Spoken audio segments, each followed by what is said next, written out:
Alléluia, est-ce qu'on peut donner une main d'acclamation au Seigneur ce matin?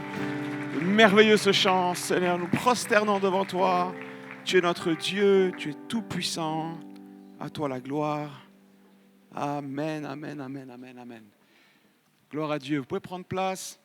Merci à l'équipe de louange, la sono, l'équipe d'accueil. Ce matin, on est heureux de vivre ces moments ensemble. Bienvenue à ceux qui nous visitent. Avant de partager le message de la parole de Dieu, je voudrais juste vous dire, j'écoutais dernièrement un leader d'une religion chrétienne, qui n'est pas la nôtre, pas du tout, qui disait ceci fièrement, dans une vidéo sérieuse, une interview. Il disait sur les réseaux sociaux, ne lisez pas la Bible. Ne lisez pas la Bible. Lisez, et il a sorti des noms de livres, de trucs de sa religion, vous voyez. Ne lisez pas la Bible. J'avais envie de rentrer dans le téléphone et vous voyez, on va lire quoi? On va lire tes livres à toi? On va lire, qu'est-ce que tu veux qu'on lise? Nous sommes des gens de la parole, frères et sœurs. Tout ce qu'on dit, tout ce que nous croyons repose sur la parole de Dieu. Et pas sur des paroles d'hommes, aussi intelligents et charismatiques soient-ils, on s'en fiche.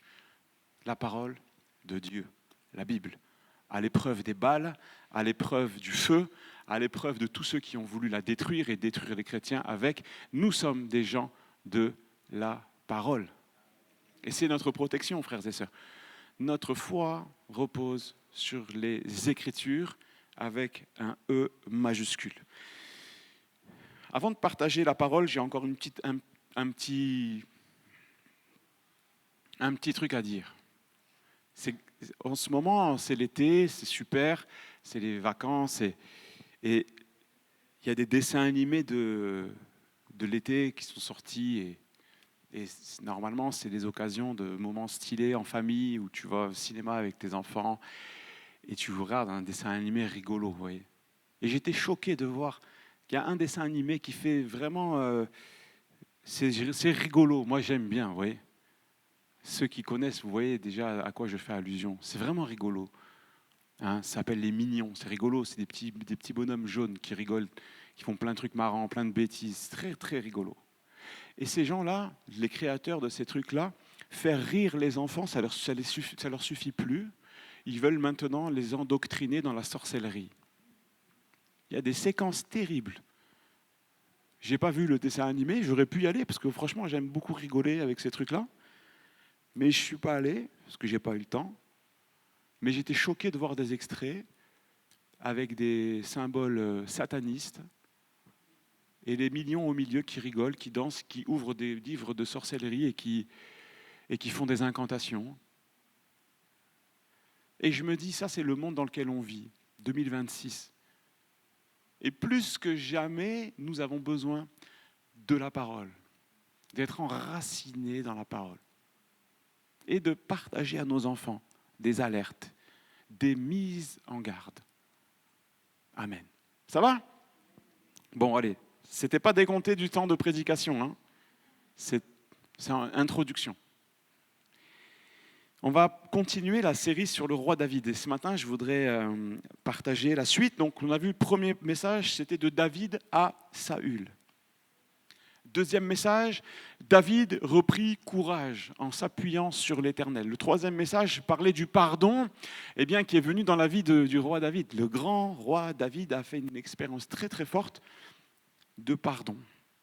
Il a commis plusieurs péchés et le Seigneur l'a pardonné, lavé. Il a écrit, suite à cela, le psaume 51, psaume 32, des deux psaumes merveilleux que je vous invite à lire, à relire. Et ce matin, je voudrais vous parler peut-être du secret le plus puissant de la vie du roi David, de ce qui fait qu'il a été celui qu'on appelle l'homme selon le cœur de Dieu. Il avait du talent, David. Il était même beau de figure. la Bible dit. Il était vaillant, courageux, il savait viser avec des pierres. Mais il avait plus que ça, et ce matin on va parler de David dans la présence de Dieu. David et la présence de Dieu. Un rapport particulier qui s'est créé au fil des épreuves, au fil des problèmes, au fil des combats, au fil des conflits, au fil des deuils que David a vécu. Au fil de la souffrance, David a vécu des moments dans la présence de Dieu. Au fil des misères de cette vie, David a toujours pu s'appuyer sur la parole et la présence de Dieu. Et il est allé comme ça jusqu'au bout de sa vie. Jusqu'au bout de sa vie. Il a tenu bon grâce à la présence de Dieu. Et je vais vous l'illustrer simplement, mais avant ça, je voudrais qu'on survole la vie de David. Ce n'était pas n'importe qui. Mais il a eu une vie terrible, David. Quand on pense à David, on pense au grand roi d'Israël. Wow, l'homme selon le cœur de Dieu, avec une épée dans la main, avec des pierres pour tuer Goliath. On imagine David là, intronisé roi, le peuple qui l'acclame. David, wow. Mais c'est pas ça, la vie du roi David, c'est beaucoup de souffrance. David avait déjà la grand-mère, ou son arrière-grand-mère, pardon. Vous savez qui c'était son arrière-grand-mère? C'était Rahab. L'arrière-grand-mère de David, c'était une prostituée. On aurait pu dire, Seigneur, choisis une famille un peu plus noble, avec un peu plus de style. Mais le Seigneur, il choisit n'importe qui pour faire de grandes choses. Pour bouleverser des générations, toutes les générations qui sont venues après David, c'est parti de cette prostituée. Et le Seigneur a conduit, le Seigneur a béni, a touché des cœurs, libéré du péché. Et il a été une grande source de bénédiction, ce roi David. Et si on prolonge l'arbre généalogique du roi David au travers de la branche de Rahab, on arrive à Joseph, celui qui sera le père adoptif de Jésus. Ça, vous le trouvez dans Matthieu au chapitre 1er, puisque je dis que tout ce qu'on dit doit être vérifiable dans les Écritures. David continue sa vie. Vous savez, il a été un homme loyal envers Saül. Et David a pleuré le suicide du roi Saül.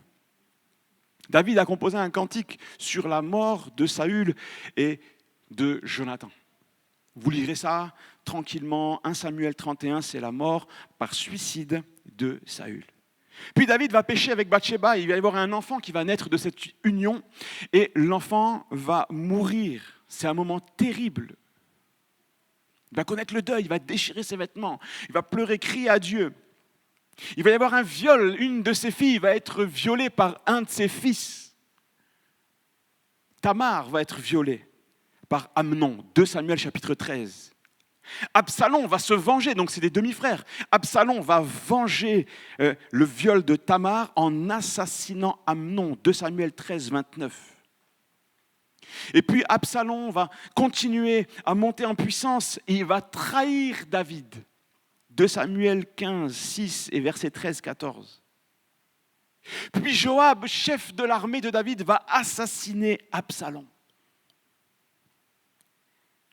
Puis son neveu Uza mourra, 2 Samuel 6, verset 7, parce qu'il avait touché l'arche de l'Alliance. Et on se retrouve avec un homme brisé, mais qui doit tenir. Le grand roi David est un homme aux multiples plaies, aux multiples souffrances. Et pour chacune d'entre elles, il a trouvé le refuge dans la présence de Dieu. Et je vais vous le prouver maintenant. Par les Saintes Écritures, nous lisons ensemble un verset qui illustre une des souffrances et une des réactions de David. Nous sommes dans 2 Samuel au chapitre 15 et nous lisons au verset 30, 2 Samuel, chapitre 15. Et au verset 30, il est dit « David monta sur la colline des Oliviers ». Donc juste avant, il est dit Tsadok et Abiathar rapportèrent l'arche de Dieu à Jérusalem. Et ils y restèrent. David monta sur la colline des Oliviers. Il montait en pleurant, la tête couverte. Et il marchait nu-pieds. Et tous ceux qui étaient avec lui se couvrirent la tête. Et il montait en pleurant. Au verset 31, on va dire à David, Achippothel est avec Absalom, donc c'est la trahison. Achippothel, qui était un de ses conseillers, est avec Absalom, son fils qui le trahit parmi les conjurés. Et David dit, ô Éternel, réduis à néant les conseils d'Achippothel. Verset 32, lorsque David fut arrivé au sommet, il se prosterna devant Dieu. Amen. David est sur le mont des Oliviers. Il gravit le mont des Oliviers. Il grimpe le mont des Oliviers et il monte en pleurant. Il monte le visage voilé. Le texte, c'est voilé. C'est pas juste couvert, c'est le visage voilé. Ça veut dire c'est vraiment, c'est pas la tête ou avec un foulard qu'on aurait mis de côté. C'est son visage est voilé. Il y a un signe de deuil, un énième trahison, énième problème, énième moment terrible de la vie de David qu'il va traverser en pleurant, frères et sœurs. La vie ne nous fait pas de cadeaux. Il va avoir le visage voilé, pieds nus. C'était un roi, c'était le roi d'Israël. Il régnait sur tout Israël, 40 ans de règne. Le grand roi David, l'homme selon le cœur de Dieu, il marche pieds nus, le visage recouvert, le visage voilé, en pleurant avec ses amis. Et quand il arrive en haut, il se prosterne devant Dieu. Il se prosterne devant Dieu. David va découvrir et redécouvrir à de multiples reprises le secours dans la présence du Seigneur. À de multiples reprises, David va être immergé dans la présence de Dieu.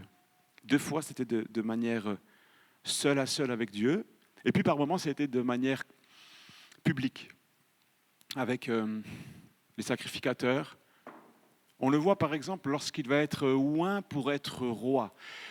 Le roi David va être oint à plusieurs reprises. Si je vous posais la question, combien de fois David a-t-il été oint ?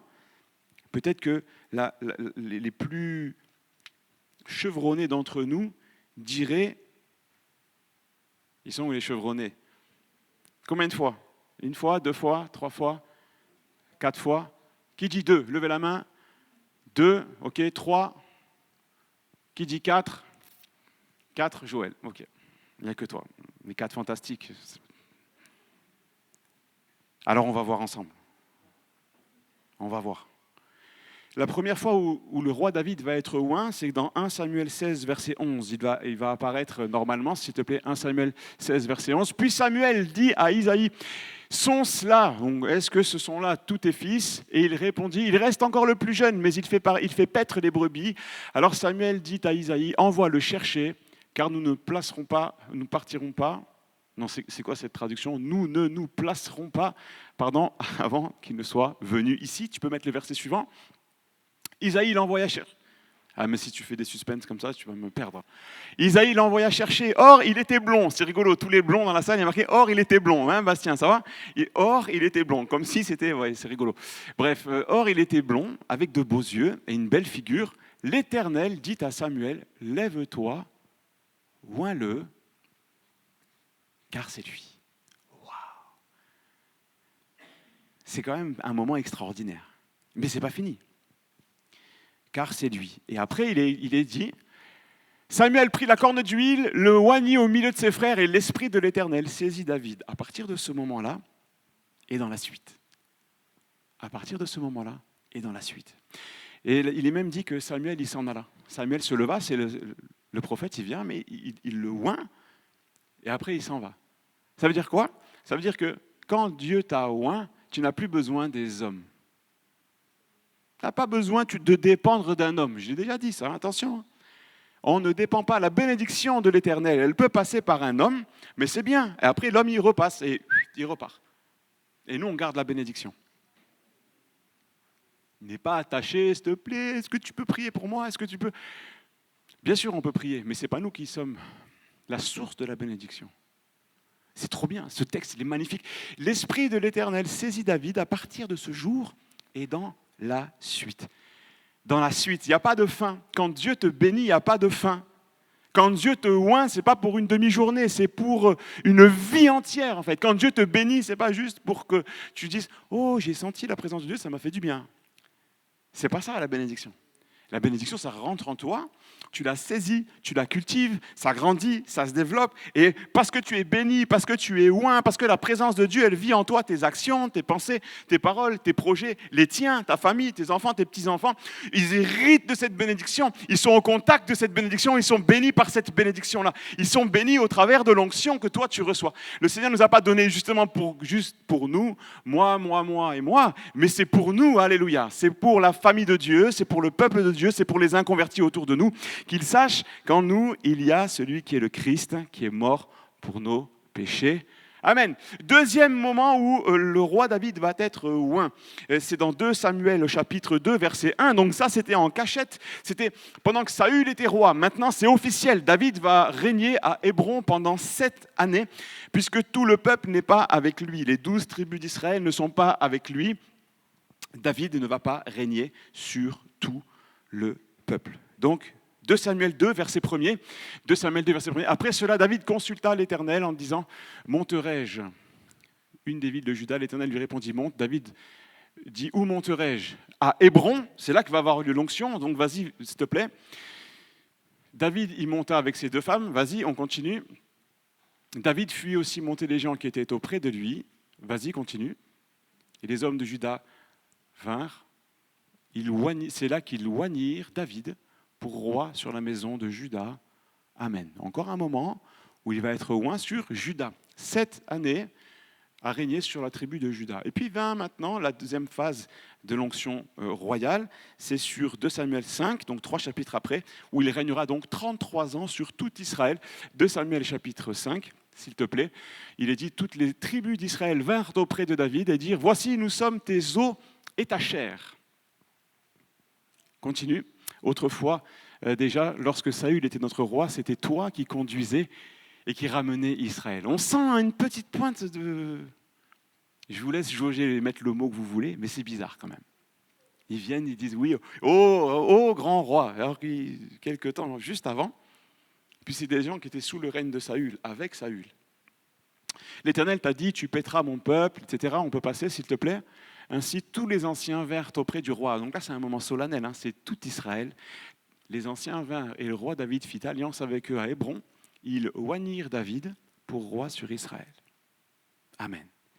L'onction devant ses frères, 1 Samuel 16. L'onction royale à Hébron, 2 Samuel 2. L'onction royale sur tout Israël, 2 Samuel chapitre 5. Et puis on peut prouver, si on lit bien la Bible, et je pense que je l'ai bien lu, on peut prouver que David était oint avant d'avoir été oint.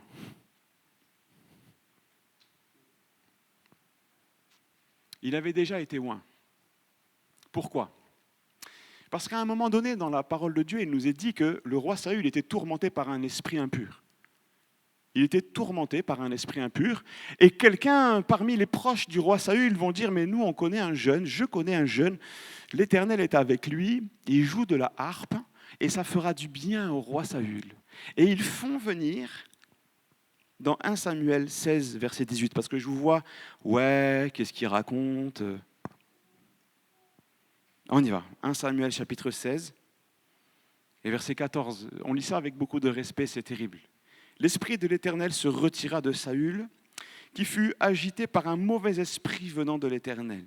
Les serviteurs de Saül lui dirent, mais voici un mauvais esprit de Dieu t'agite, que notre Seigneur parle. Tes serviteurs sont devant toi, ils chercheront un homme qui sache jouer de la harpe. Et quand le mauvais esprit de Dieu sera sur toi, il jouera de sa main, et tu seras soulagé. Saül répondit, trouvez-moi donc un homme qui joue bien et amenez-le-moi. L'un des serviteurs prit la parole et dit, voici, j'ai vu un fils d'Isaïe, Bethléemite, qui sait jouer. C'est aussi un homme fort, vaillant, un vaillant guerrier, parlant bien et d'une belle figure, et l'Éternel est avec lui. Saül envoya des messagers à Isaïe pour lui dire, envoie-nous David, ton fils, qui est avec les brebis. Isaïe prit un âne qu'il chargea de pain et une outre de vin, et il envoya ces choses à Saül par David, son fils. David arriva, se présenta devant lui, et il plut beaucoup à Saül, et il fut désigné pour porter ses armes. Saül fit dire à Isaïe, je te prie de laisser David à mon service. Et lorsque l'Esprit de Dieu était sur Saül, David prenait la harpe et jouait de sa main. Et Saül respirait alors plus à l'aise et se trouvait soulagé, et le mauvais esprit se retirait de lui. Amen. David était oint par Dieu avant d'avoir été oint par les hommes. La faveur de Dieu était déjà sur le roi David. Et cette faveur-là, il l'a cultivée, semble-t-il, dans l'intimité, peut-être quand il était dans les pâturages, vous voyez.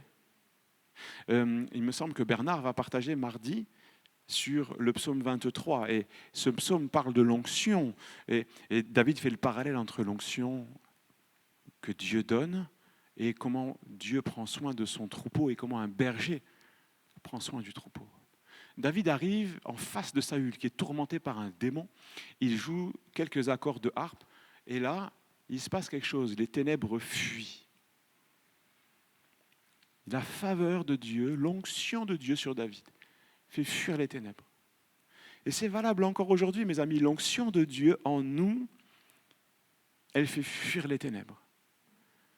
La présence, le parfum, la bonne odeur de Christ en nous, elle a autorité sur les ténèbres. Quand on est rempli de Jésus, on a autorité sur les ténèbres. David a été oint par les hommes, et c'est bien. Et c'était nécessaire dans son parcours. Il fallait, Dieu avait placé comme ça des règles pour que les rois deviennent rois. Ils devaient être oints. Mais il y avait aussi une onction dans le secret. Et j'ai envie de vous dire, les amis, c'est la même chose pour nous.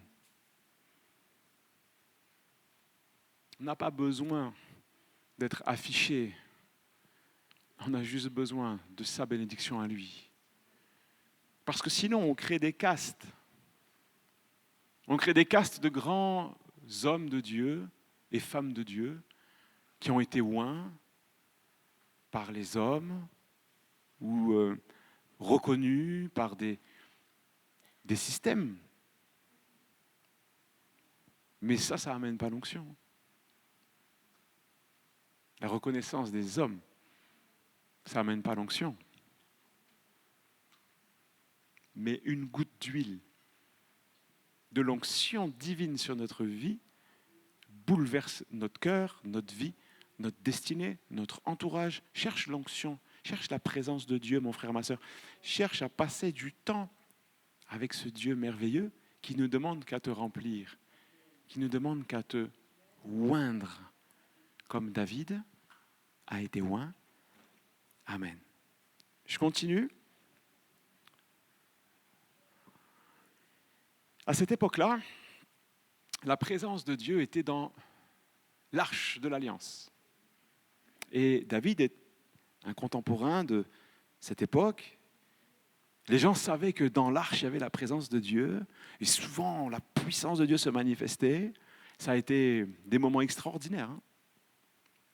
L'arche de l'Alliance, on pourrait dire tout ce qui s'est passé avec l'arche, mais on n'a pas le temps ce matin.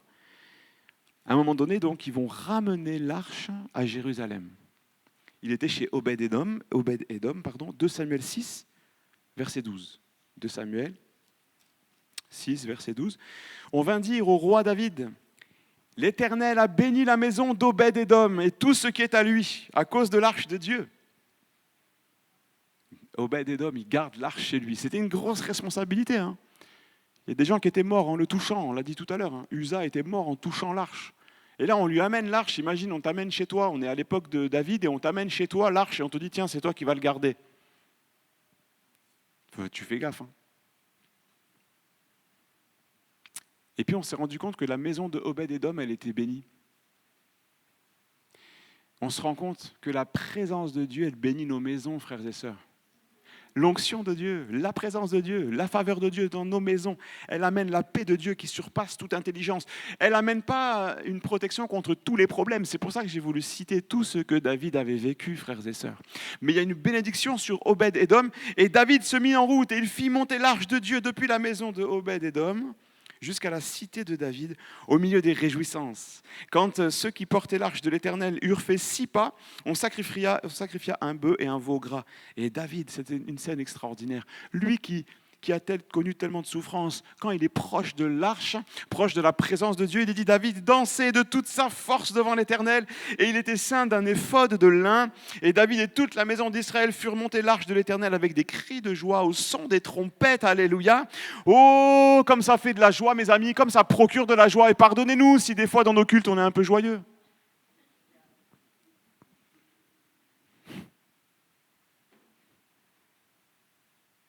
Comme l'arche de l'Éternel entrée dans la cité de David. Michal, alors elle, c'était une rabat-joie, mais une vraie rabat-joie, une professionnelle.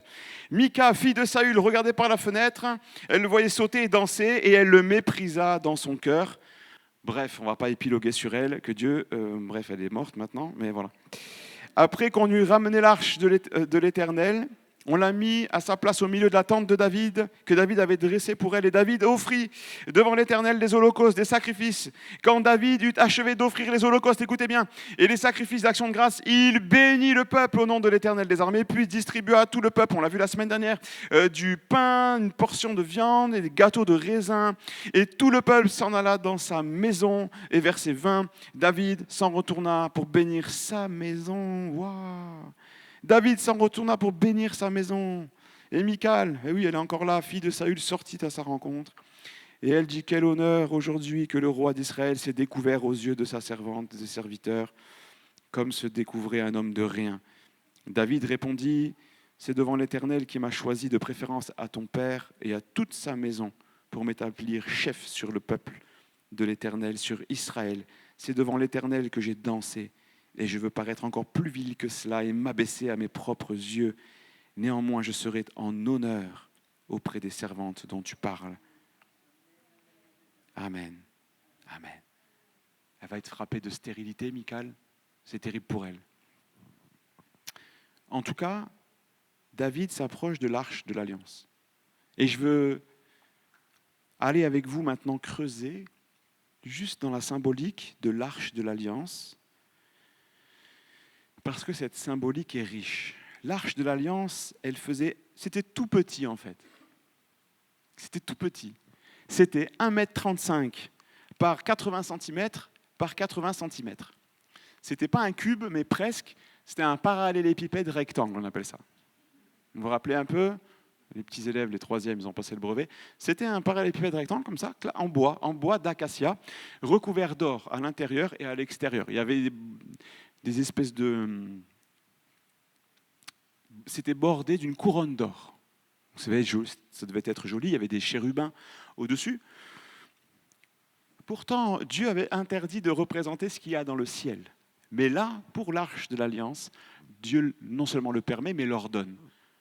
Il va ordonner à Betsaléel, qui va être celui qui va être l'orfèvre, l'artisan responsable, il va faire 2 chérubins, les ailes déployées, qui vont être là. Ça représentera les êtres célestes. Pas pour qu'on adore les êtres célestes, mais pour réaliser que cette arche-là, c'est pas juste pour faire bien, mais elle contient la présence de Dieu. Et dedans, si on pouvait ouvrir ensemble le coffre, si on ouvre l'arche de l'Alliance à l'intérieur, c'est extraordinaire. Il y a les tables de la loi, ce que je disais tout à l'heure, oui, les tables de la loi, le bâton d'Aaron. Les tables de la loi, c'est l'image de la parole de Dieu qui doit être là au quotidien avec toi.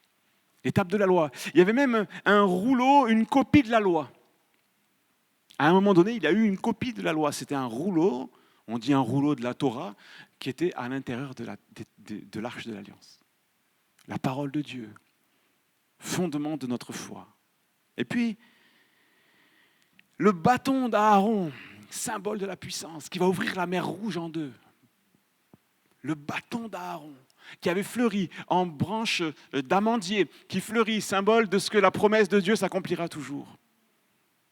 Ah Seigneur, ça veut dire quand tu ouvrais ce coffre-là, eh bien, oui, les gens savaient, dedans, il y a le bâton, symbole de 2 choses. La puissance et la fidélité de Dieu. La puissance et la fidélité de Dieu. Et laissez-moi vous dire une chose, frères et sœurs, lorsque nous sommes dans la présence de Dieu, nous sommes renouvelés dans la puissance de Dieu. Et sa fidélité nous est rappelée.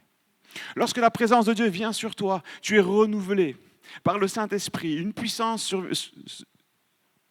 surviendra sur vous et vous serez mes témoins. Cette puissance, elle vient nous animer, nous ranimer, nous fortifier dans notre être intérieur, comme il est dit dans l'épître de Paul aux Éphésiens. Symbole de la puissance et de la fidélité, amandier, premier arbre qui fleurit. Et puis, il y avait une cruche d'or dans laquelle il y avait la manne. La manne, pourquoi il y avait un petit morceau de manne? Parce que c'est le symbole de la fidélité au quotidien. Tous les jours, j'ai besoin de quelque chose qui vient de mon Dieu. Tous les jours, j'ai besoin d'une nourriture qui vient de lui. La manne, mes amis, c'est le symbole de la souveraineté de Dieu, fidélité de Dieu au milieu du désert. Au milieu du désert, tu seras nourri. Le Seigneur, il n'est pas là que dans l'abondance. Il n'est pas là que quand le compte est blindé de zéros. Bon, les zéros, il faut qu'ils soient du bon côté, sinon ça ne marche pas. Le Seigneur, il est là quand tout va bien, mais il est aussi présent quand tout va mal. Même quand tout va très mal. Je l'ai dit, je l'ai redit, David a connu à de nombreuses reprises ces moments terribles de deuil, de trahison, de drame dans la famille. Mais on le voit danser de toute sa force autour de l'arche de l'alliance. C'est l'homme selon le cœur de Dieu. Et c'est ce qu'on doit être nous aussi, frères et sœurs. Il sait reconnaître la présence de Dieu et il sait se réjouir dans la présence de Dieu. La joie du Seigneur sera votre force. L'onction amène la joie. L'onction amène la joie. La joie est un des fruits de l'esprit. La joie de David, là, c'est divin, c'est surnaturel, c'est spirituel. Ce n'est pas une joie charnelle. Il danse et c'est de Dieu. Les tables de la loi, il y avait également une copie de la loi, le bâton d'Aaron qui avait fleuri, la cruche d'or avec la manne. Il nous est dit également que cette arche, cette petite boîte, il y avait 4 anneaux pour y passer 2 barres et pour qu'elle soit transportable. La présence de Dieu, mes amis, elle n'est pas aujourd'hui non plus dans un endroit caché, je ne sais pas où. Vous savez peut-être, mais il y a en Éthiopie, il y a des gens qui disent qu'ils ont l'arche de l'Alliance chez eux. Il a une tente, le monsieur, il est rigolo. Il dit, voilà, je suis le gardien de l'arche de l'Alliance. Alors les gens disent, ben, montre-le nous. Il dit, ah non, je ne peux pas. En fait, on ne sait pas où il est, l'arche de l'Alliance. Il a disparu. Mais ce n'est pas grave. Le Seigneur, il a dit, vous êtes le temple. Vous êtes le temple. On est le temple du Saint-Esprit. La présence de Dieu, elle vit en nous. Et l'arche était transportable. Il y avait 4 personnes qui étaient là. Elles étaient habilitées à transporter l'arche. Et nous sommes habilités, nous, en tant qu'enfants de Dieu, à transporter la présence de Dieu. Partout où je vais, j'amène avec moi une portion de la présence de Dieu. De la même manière que quand tu vois, le parfum, la bonne odeur de Christ, ça se sent. Eh bien, l'onction de Dieu, ça se sent également. Tu amènes avec toi une portion de la vie de Christ en toi. Parce que tu es un enfant de Dieu, parce que tu as été racheté.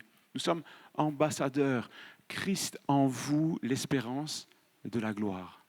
Amen. Amen. Tellement de choses à dire sur l'arche de l'Alliance. Je ne vais pas être plus long. On pourrait parler peut-être on reviendra dessus. On retrouve l'arche, vous savez quand? Dans le dernier livre de la Bible. Dans l'Apocalypse, au chapitre 11, si tu peux nous l'afficher au verset 19. On est tout à la fin de la parole de Dieu. Et là, on a une vision de ce qui se passe dans le ciel. Dans l'Apocalypse, chapitre 11, verset 19. Et le temple de Dieu dans le ciel fut ouvert. Le temple de Dieu dans le ciel fut ouvert. Et l'arche de son alliance apparut dans son temple. Et il y eut des éclairs, des voix, des coups de tonnerre, un tremblement de terre et une forte grêle. La présence de Dieu se manifestait autour de l'arche, ça faisait trembler le peuple. Aujourd'hui, cette présence-là, c'est différent. Elle ne se manifeste plus dans un endroit fermé, isolé, mais la présence de Dieu se manifeste dans le cœur des croyants et dans le rassemblement des croyants. Là où 2 ou 3 sont réunis en mon nom, le Christ dira, je suis au milieu d'eux. David dira, suite à cette expérience, on ne le dit pas, mais il va tout préparer. Il voulait construire un temple pour le Seigneur. Et Dieu va lui dire que ce n'est pas lui qui va le faire, mais il va tout préparer. Tu liras ça dans 1 Chronique 22, à partir du verset 14. Et puis je termine, je vais inviter Jonathan. Moi, je voudrais qu'on puisse prier. Il est 11h30. Les amis, quand moi je regarde un match de foot, ça m'arrive plus trop souvent ces temps-ci. Et quand il y a les prolongations, je ne dis pas « Oh non, je m'en vais ». Ok ? On vit le truc à fond. Je ne parle pas du match, je parle de maintenant. On peut vivre le culte à fond ensemble ? Ça ne va pas durer 6 heures, rassurez-vous. Mais donnez-moi un peu de votre attention pour qu'on puisse terminer ensemble. Il est dit ceci, on l'a lu ensemble, 2 Samuel 15, 30, écoutez bien. David monta à la colline des Oliviers et il montait en pleurant, la tête couverte, et il marchait pieds nus. Et il y a un détail qui m'a interpellé là. David monta à la colline des Oliviers. Je me suis dit, c'est marrant ça. C'est rigolo. Vous allez me dire, pourquoi tu te fais des blagues tout seul, hein? Tu te fais des suspens comme ça Bah oui, c'est rigolo. Pourquoi? David monta à la colline des Oliviers. Et là, je me suis dit, non, quand même. C'est pas la même colline des Oliviers que la colline des Oliviers. Que le mont des Oliviers. Et là, j'ai capté, parce que j'ai vérifié dans la Bible, que c'est le même endroit. Vous voulez la preuve? Eh oui, parce qu'ici, on vérifie tout, comme les chrétiens de Béret. On veut vérifier et on a raison. Juste au-dessus. Je ne suis pas allé chercher loin. Je suis allé chercher au verset d'avant. Vous allez me dire, Alain, t'es un sacré phénomène. Eh oui. Au verset 29, il est dit, « Ainsi Tsadok et Abiatar reportèrent l'arche de Dieu à Jérusalem, et ils y restèrent. Et David monta sur la colline des Oliviers. Il montait en pleurant, la tête couverte, et il marchait nu-pieds. Et tous ceux qui étaient avec lui se couvrirent la tête, et il montait en pleurant. David se retrouve là, sur le chemin où Jésus, quelques siècles plus tard, marchera, s'arrêtera, parlera aux 12, au peuple. Il s'asseyait comme à son habitude, nous dit la Bible, sur le mont des Oliviers. C'est là qu'il parlera. Il enseignera des choses extraordinaires. Et je veux lire avec toi Matthieu chapitre 24. Il est dit ceci, Matthieu 24. C'est Jésus qui parle. Il est sur le mont des Oliviers. Matthieu 24, verset 9. Il est dit ceci. Alors, tu peux lire avec moi qu'il était sur le mont des Oliviers. Tu le trouveras quelques versets avant. Alors, on vous livrera au tourment. On vous fera mourir. Et vous serez haïs de toutes les nations à cause de mon nom. Alors plusieurs succomberont et ils se trahiront, se haïront les uns les autres. Plusieurs faux prophètes s'élèveront et ils séduiront beaucoup de gens. Et parce que l'iniquité se sera accrue, l'amour du plus grand nombre se refroidira. Mais celui qui persévérera jusqu'à la fin, il sera sauvé. Il sera sauvé. Jésus ne nous dit pas tout va être simple, tout va être facile, vous allez baigner dans la prospérité jusque-là. Il nous dit il y aura des problèmes graves à gérer. Et puis il dira également, on ne va pas tout lire, mais Luc 22, 39. Luc 22, 39, celui qui persévérera jusqu'à la fin et sera sauvé. Oh, ça fait du bien d'entendre ça, Seigneur. Luc 22, 39. Après être sorti, il s'en alla selon sa coutume à la montagne des Oliviers et ses disciples le suivirent. Lorsqu'ils furent arrivés dans ce lieu, il leur dit priez, afin que vous ne tombiez pas en tentation. Alors je me suis dit, mais Seigneur, c'est pas le même endroit, le mont des Oliviers et Gethsémane. Et j'ai regardé dans les dictionnaires bibliques, c'est le même endroit en fait. Le mont des Oliviers, et quand tu descends la colline, c'est là que se trouve Gethsémane. David déchire son cœur devant Dieu, il marche pieds nus, le visage couvert. Au même endroit, celui qu'on appelle Gethsémane, le lieu du pressoir, là où Jésus marchera quelques siècles après, où il va être mis à mal par les puissances des ténèbres. le diable va venir l'attaquer. Sa sueur, là, écoutez bien, j'ai lu ça ce matin, je l'ai relu. Sa sueur, c'est pas juste sa sueur, c'est devenu des grumeaux de sang, mais des grumeaux de sang qui tombaient à terre. C'est-à-dire tellement le flux était abondant, le sang est coulé au sol. Jésus est là, il lutte, et là il dira non pas ma volonté mais la tienne. Et une grande victoire, la plus grande victoire, mes amis, avant celle de la croix. Juste après celle de la croix, il y a eu celle de Gethsémané, le lieu du pressoir. Et là, le roi David se retrouve au même endroit et il va vaincre celui qui est un type de Christ. Va traverser, mes amis, comme Jésus a traversé. Sauf que Jésus, lui, il n'a pas juste traversé. Il a écrasé. Il a vaincu. Gethsémané. L'onction qui était sur le Christ lui a donné le pouvoir d'écraser. Et c'est ce pouvoir qu'il nous donne à nous en tant qu'hommes, femmes de Dieu, de marcher. Je vous donne le pouvoir pour marcher sur les serpents, sur les scorpions et sur toute la puissance de l'adversaire. L'onction de Dieu te donne la victoire sur le péché, sur ton passé. Rahab était une prostituée. On aurait pu dire à David, mais dans ta généalogie, il n'y a pas ce qu'il faut pour être roi. Mais le Seigneur a dit, c'est lui qu'il me faut. Et le Seigneur a dit, c'est toi qu'il me faut. Peu importe ton passé, peu importe ce que tu as dans la tête, si tu es un super intelligent, ou si tu es allé à l'école jusqu'au CE2, le Seigneur il peut faire avec toi, mon frère, ma soeur, de grandes choses. Je voudrais qu'on puisse prier maintenant, tout simplement.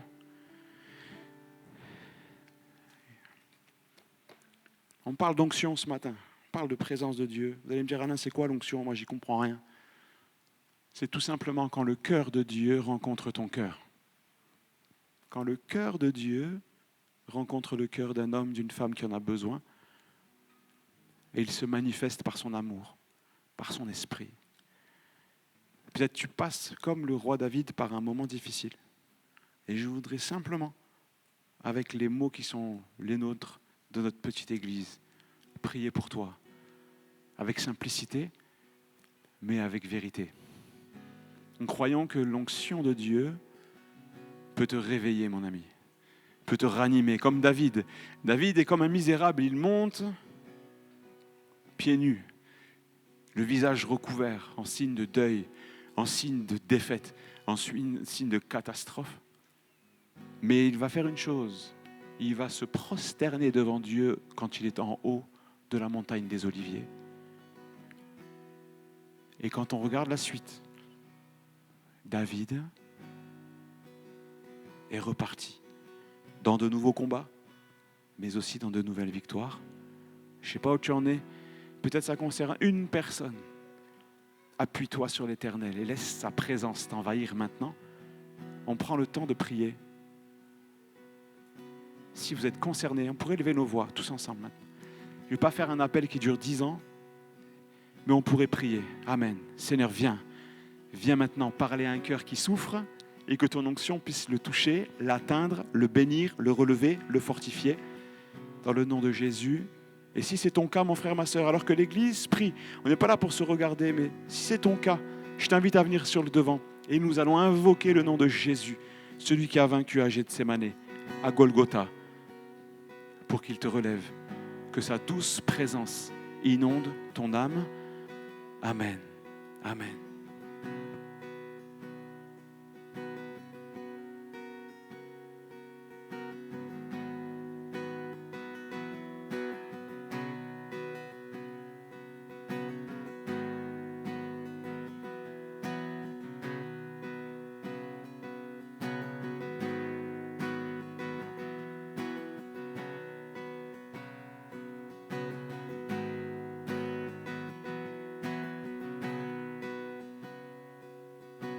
Qui sur terre est comme toi, Seigneur?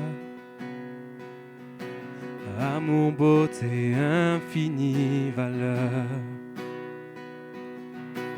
Ici rien ne peut me satisfaire.